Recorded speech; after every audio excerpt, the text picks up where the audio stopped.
It's time for another Dice Tower review with Z. Garcia.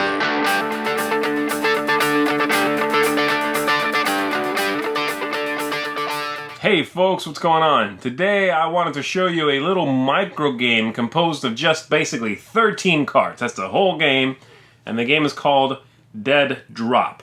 In Dead Drop, you have a card out there, and you don't know which card it is, and you're trying to figure out which card is out there blindly. The Dead Drop, that's where the game gets its name. So let me show you how the game works, what comes in the little package here, and then we'll come back and I'll tell you what I think of it. Dead Drop.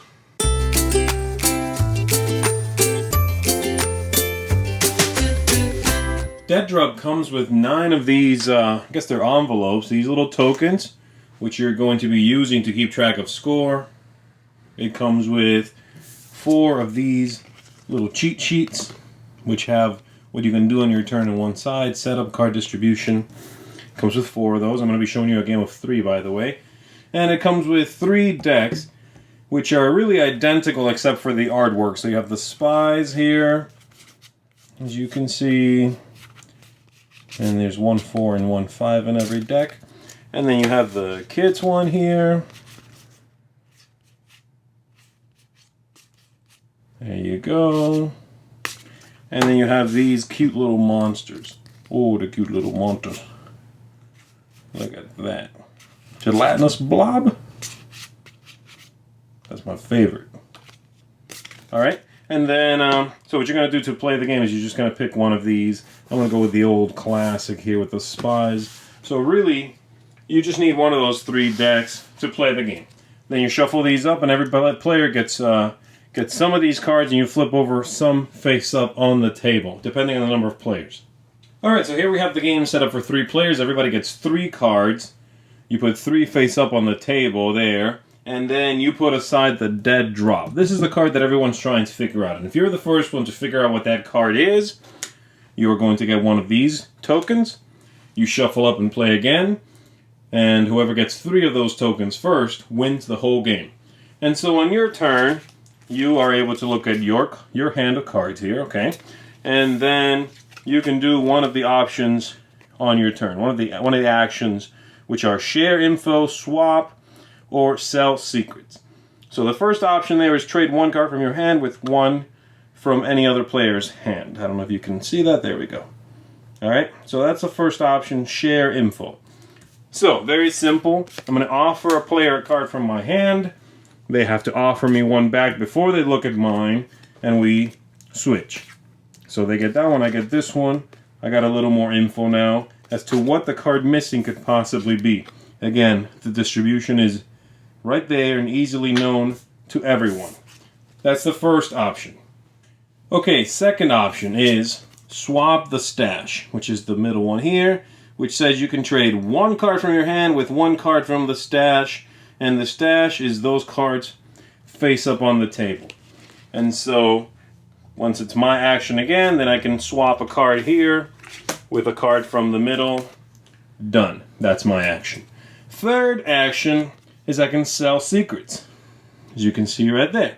And the way that works is I'm going to reveal 2 cards to another player, and they are going to say, yes, I have the card, or I have a card, that is equal to the sum of those 2 cards, or no, I don't have a card that's equal to the sum of those 2 cards. And so, for example, let's say I have that. And I need to figure out if this player over here has the 5. So I'm going to show them both these cards. Obviously, be aware I'm giving them information by doing that. They'll look at their hand, and they're going to say, yes, that's it. That person doesn't find anything out. And then I pick both of these back up in my hand. I'm done. Whenever you think you know what this card is, after you've taken one of these actions, then you can grab the drop. And the way that works is you're going to take 2 cards from your hand, you're going to place them face up on the table next to the drop, and you're going to check this card. So I could do this, for example. And then I take a look at this one secretly. If I'm wrong, this card in my hand also goes face up on the table, I'm out. If I'm right, and instead of having done that, I would have done this. This is my hand. I play both of these. I grab this, and I go, yep, I got it. That's the end of one round. I get this token. We shuffle up, and we do it again.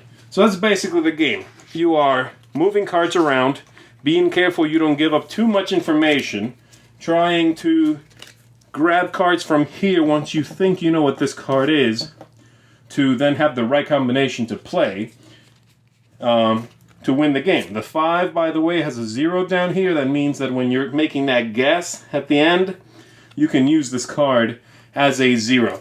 So if the stash is 0, and my hand is this, then I can play this and this, and say it's 0. The card I'm looking for, the dead drop, rather, is 0. Boom, I'm right. I get the token. That's basically it. That's the game. Besides these 3 decks that I showed you, these come in the box. So technically you can play 3 games simultaneously, and you could have 3 groups playing. You can also get, and I believe these came out of the Kickstarter, another bunch of decks, which I'll be showing you now.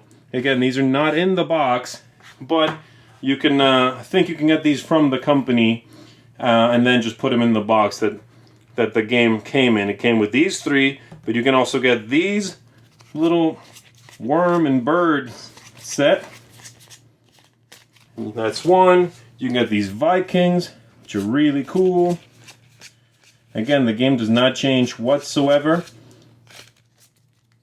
You can get these rogues. There you go. There is also these cowboys. Also a very cool one. And you can get these cartoony robots. And so, I mean, basically, if you get all the extra ones, you can have a lot of thematic choices in case you want to play with kids, for example. You can throw out the cute monsters or the robots. If you want to play with someone who likes Vikings, you can go for that. The Western set I really like. So, there you have all those options if you want them. But again, the base game comes with these 3. And it comes with all the tokens and a really cool box with a magnetic clasp. Yeah. You know, a lot of micro games lately especially fall into 2 categories. They're games that should have been big games. There's no reason for them to be micro games, but everything was shrunk down and put in a box this size and sold to you as a micro game. That's not good because it tends to make those games a little fiddly.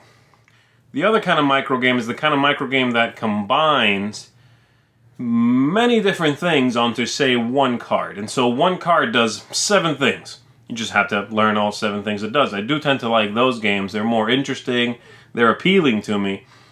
But this game, Dead Drop, does not actually fall into either one of those 2 categories. The game has 13 cards. Each card is a number. That's it, really. Yet, the game feels captivating. It's a really original and interesting game. I wasn't sure what I was going to think of it, with it being really just a few cards and a couple of choices, and you read the choices and go, okay, so I'm grabbing a card and dropping a card and giving you a card and taking one till somebody figures it out. All right, I mean, that doesn't sound very interesting, but the number combinations, the actions that require 2 cards, showing someone 2 and getting the answer, going for the dead drop with 2 cards that have to combine to the total, that's neat. And it works really well. The game's very short. I mean, it's like lightning fast game. But I've played with gamers who like it. I've played with non-gamers who thought it was fascinating too. Because there's no text on the cards, because there's none of that, like, oh, this card does this, and then it has this power, but if you discard it, it has this power. If you flip it upside down, now it does this. There's none of that. So I think it works really well for non-gamers also. The one thing I will say is I think the game says on the box 2 through 4 players. This game, is not good at 2 players. This is a different game, really, at 2 players, and it's not a very interesting game. But with 3, with 4 players, it's neat, and it works well. It fires on all cylinders for me, and I really enjoy it. So this is going to join a fairly short list of micro games that I enjoy, and I'm planning to keep for a long time. Dead Drop, I recommend you check this one out. It's really neat stuff. Thanks so much for watching the Dice Tower videos. Find more great videos and reviews, as well as our top-rated audio podcast at Dicetower.com. You can also find other great shows at Dicetowernetwork.com. I'm Eric Summerer, and you've been watching The Dice Tower. The Dice Tower is sponsored by Cool Stuff Inc., where you can find great games for great prices. Cool stuff in stock. Check them out at CoolStuffInc.com.